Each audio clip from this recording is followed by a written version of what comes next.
সোজা আঙ্গুলে যদি ঘি না ওঠে আঙ্গুল বাঁকা করব। ঘি আমাদের লাগবেই, নো হাঙ্কি পাঙ্কি।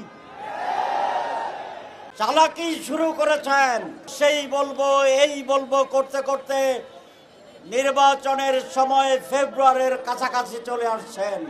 আপনাদের চালাকি আমরা বুঝি, এই চালাকি আপনাদেরকে বিপদে ফেলাবে। সোজা আঙ্গুলে ঘি না আনতে পারলে বাঁকা আঙ্গুলে ঘি আনবো, তবে ঘি আমাদের পেতেই হবে। বা আপনি বাঁকা আঙ্গুলে আনবেন, মানে ঘি আপনাকে পেতেই হবে। আপনার কাছে ডেমোক্রেসি, ইডিওলজি, আদর্শ এগুলো কোনো নেই, তাও আবার আপনারা ইসলাম নিয়ে রাজনীতি করেন।